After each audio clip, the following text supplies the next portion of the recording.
appelons dans notre jargon la chaux agricole. La chaux agricole est justement cette matière qui va nous permettre de ramener le pH dans notre plantation.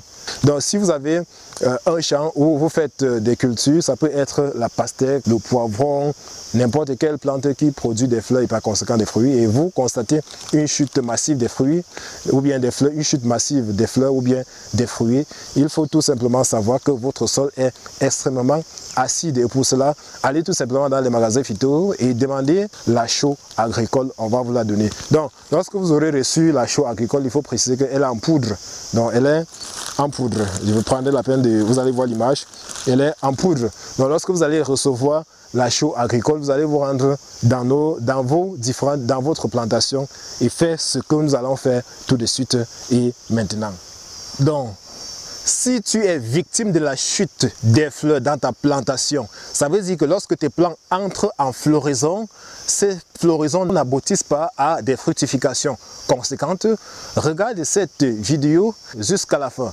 Alors, que tu sois déjà entrepreneur agropastoral, que tu sois agriculteur ou bien tu as pour rêve de te lancer un jour dans l'agropastoral, je suis sûr que tu as une petite chance d'être un jour victime de ces phénomènes de chute des fleurs. Alors, si tu es agriculteur, je suis sûr que tu as déjà eu à rencontrer ce problème de chute des fleurs. Ou bien si tu rêves de te lancer dans l'agropastoral, je suis sûr aussi que tu as une petite chance d'être un jour confronté à ces problèmes, à ces phénomènes de chute des fleurs. Alors, installe-toi, je vais te donner les causes de cette chute massive des fleurs et je te donnerai des solutions relatives afin de te permettre désormais de dire adieu aux chutes des fleurs, parce que la chute des fleurs est un phénomène comme tous les autres problèmes de l'agriculture qui vont impacter sur le rendement, qui vont décourager beaucoup qui se lancent dans cette activité, qui vont les décourager et qui vont les pousser parfois à certains d'abandonner, parce que se rendant compte que lorsque la plante entre en floraison, les fleurs vont finir toujours par tomber et par conséquent aucun fruit ou bien une quantité de fruits minuscules ne permettant pas de rentabiliser l'investissement. Alors restez jusqu'à la fin. Avant de commencer, sachez que j'organise une formation intense sur la culture du fruit de la passion dans la ville de Douala à la fin du mois de novembre prochain. Nous n'avons pas encore calé la date, mais la date sera connue dans quelques 2 ou 3 jours. L'équipe Investir en Afrique est en train de réfléchir à cet effet. Donc beaucoup ont demandé cette formation en présentiel et certains qui ne sont pas au Cameroun, qui sont dans d'autres pays, l'ont sollicité en ligne. Nous sommes en train de travailler pour pouvoir faire une formation en présentiel et en streaming au grand plaisir et au grand bonheur de ceux-là qui ne sont pas au Cameroun. La formation est intitulée « Comment devenir millionnaire avec le fruit de la passion en 2025 ». Restez juste aux aguets. Les inscriptions sont déjà ouvertes, bien que la date et le lieu ne soient pas encore définitivement calés. Mais il faut savoir que la localisation pour la formation en présentiel sera à Douala, et précisément à Bonamoussadi. Nous allons choisir le lieu en fonction du nombre de personnes que nous aurons enregistrées, afin de ne pas choisir un espace et qu'on se retrouve en train de se serrer le jour de la formation. Donc, presque à la veille, nous allons donner le lieu exact, mais sachez déjà que ça aura lieu à Bonamoussadi.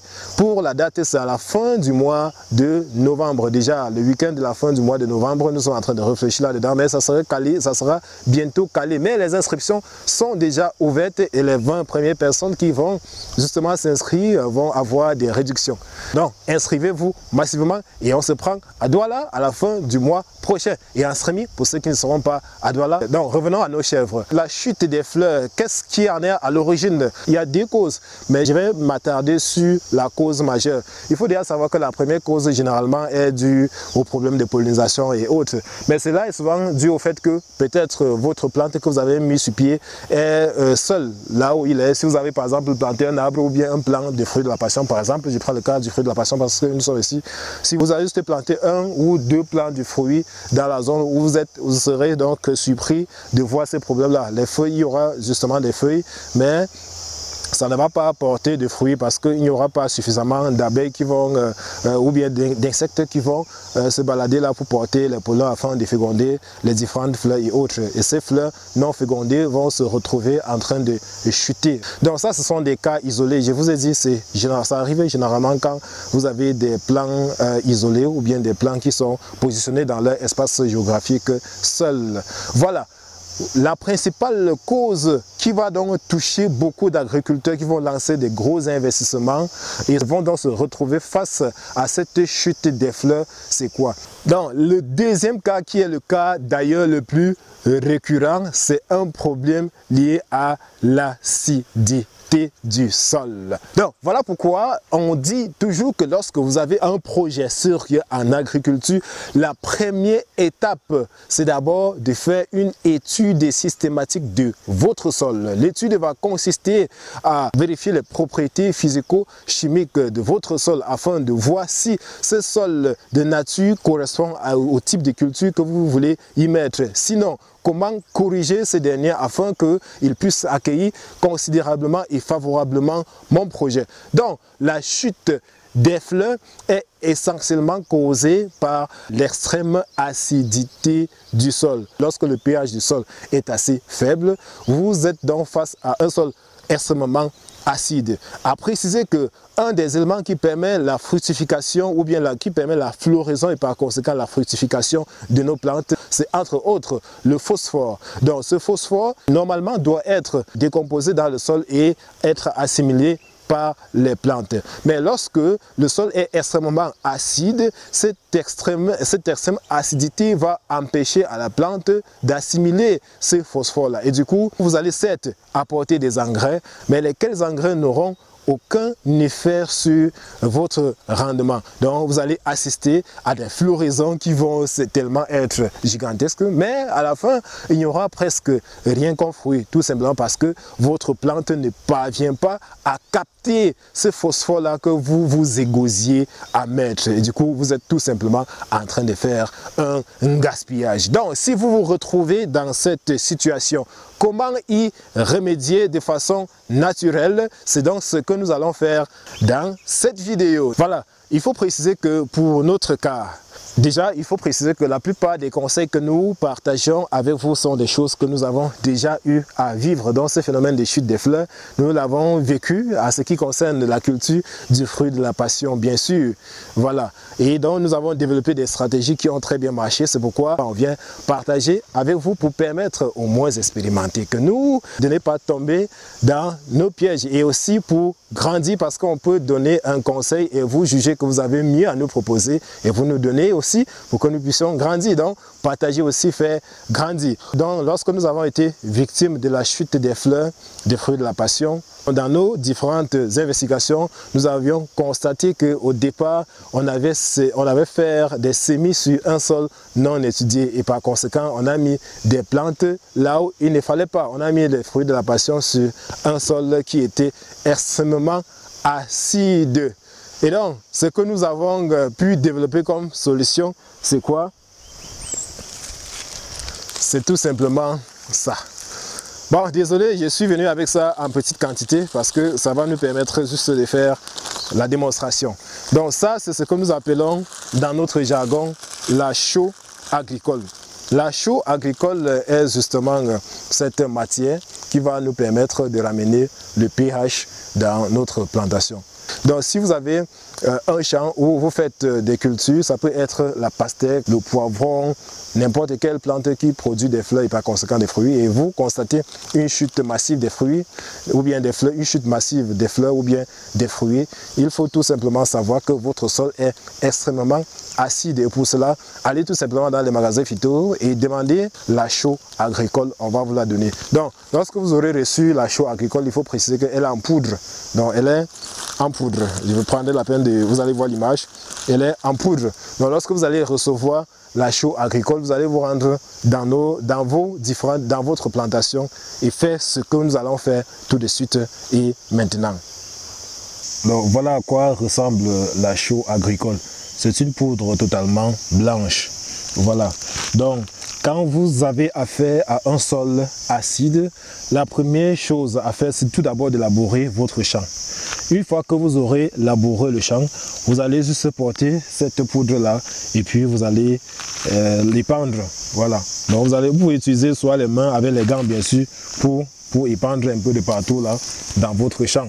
Voilà. Donc je vais épandre là, ça va même toucher le pied de mon fruit, de la passion, ça ne dérange pas parce que c'est justement ici qu'on a fait des corrections. Donc vous voyez comment on a épandu là. Vous avez le choix entre remuer ou bien laisser. Voilà. Donc après avoir épandu tel que vous voyez, faites attention à ce que ça ne touche pas les feuilles lorsque vous êtes déjà en champ. Donc lorsque vous épandez de la sorte, il faut préciser donc qu'il y a des quantités à mettre qui ne se font pas au hasard parce que on épand toujours en fonction déjà du pH naturel. Je précise que ça, c'est une opération qui peut se faire si vous êtes déjà en production ou bien vous voulez démarrer votre production. Si vous voulez démarrer, là, c'est merveilleux pour vous parce que vous ne serez pas confronté à certaines difficultés. Donc, vous allez d'abord mesurer le pH du sol et donc vous allez épandre ceci en fonction du niveau de pH déjà disponible dans votre sol. Il faut savoir que les quantités doivent varier entre 80 et 400 grammes par mètre carré. Ceci, c'est déjà en fonction des propriétés de votre sol. Parce qu'il y aura des personnes qui auront un pH qui est égal à peut-être 4. Vous n'allez pas mettre la même quantité que quelqu'un qui a un pH qui est égal à 3, ni quelqu'un qui a un pH qui est égal à 5. Donc les quantités par mètre carré vont déjà dépendre de la teneur en sol. Du coup, il faut au préalable faire une étude. Donc, si vous constatez déjà la chute des fleurs, je précise bien, la première des choses serait d'abord de mesurer ces pH. Et vous allez donc corriger en fonction de la valeur que votre pH mètre vous aura présenté. Il faut bien le préciser. Ce n'est pas que dès qu'on va constater la chute des fleurs, on va directement porter la chaux agricole, commencer à verser. Non, on verse la chaux agricole en fonction déjà de la valeur du pH disponible dans notre sol. Je tenais donc à préciser cela.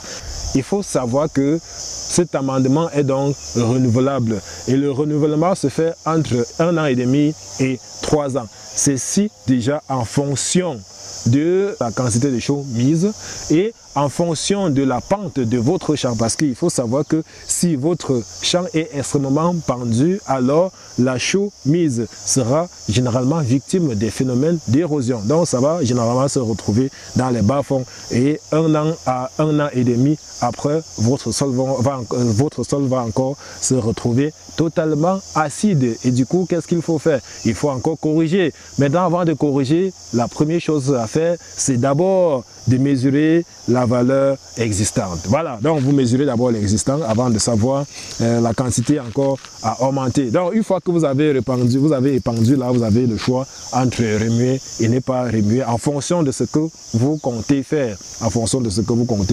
Donc moi par exemple, j'ai un plant de fruits de la passion là, je peux donc décider de le remuer. Bon, je n'ai pas apporté le dispositif pour le faire. Et le sol est légèrement un peu dur ici. Voilà, donc du coup quand même lorsqu'il va pleuvoir, la matière va en quelque sorte descendre. Donc je peux totalement laisser ainsi. Mais si je suis sur une pente, je serai obligé, et je dis bien obligé, de remuer. Voilà, donc vous voyez là, nous venons d'épandre notre chaux sur le sol. Je vous ai dit qu'une fois ainsi, vous avez le choix entre remuer et laisser. Mais si vous êtes sur un terrain pendu, le mieux serait de remuer. Parce que si vous laissez ainsi, à ciel ouvert, il y a le torrent qui va passer et qui va balayer tout ça pour descendre, laisser dans les bas-fonds. Voilà, la chaux est indispensable en agriculture, surtout la chaux agricole. Ceux qui font dans la culture de champignons le savent que l'un des éléments primordiaux ou bien l'un des ingrédients primordiaux dans la culture des champignons, c'est la chaux. Voilà, on utilise donc cette chaux-là dans la culture des champignons, comme je viens de le dire, pour toujours corriger le pH du substrat. Enfin, le substrat est pour la culture de champignons, champignon ce que la terre est pour les autres cultures, comme par exemple le fruit de la passion, où nous sommes justement dans le champ. Donc le substrat est en quelque sorte considéré comme la terre pour les champignons. Donc lorsqu'on prend cette terre-là, en fonction de ce qu'on aura choisi, on va toujours corriger son pH en y apportant de la chaux. Voilà, donc si vous avez un projet agricole que vous comptez lancer, la première chose à faire, c'est de faire une étude. Vous testez le pH de votre sol. Il y a des paramètres, je ne vais pas vous citer que le pH pour telle culture c'est à tel, le pH pour telle culture c'est à tel. C'est en fonction de votre projet qu'on va vous dire, qu'on va vous donner l'ensemble de tous ces détails-là, parce que c'est tellement long. Il y a des milliers de cultures, et chaque culture répond à une acidité de sol donné. Voilà, donc lorsque vous présentez votre projet, on fait l'étude et on dit si votre terre est donc éligible ou pas. S'il n'est pas éligible, qu'est-ce qu'il faut faire pour corriger? Voilà, si c'est un problème de pH, on va tout simplement l'amender et puis vous allez entrer pour initier votre projet sans aucun souci. Voilà. Alors, tu viens là de regarder une technique pour corriger le pH ou encore l'acidité de son sol. Si ça t'a intéressé, mets juste un like et on se prend dans la prochaine capsule.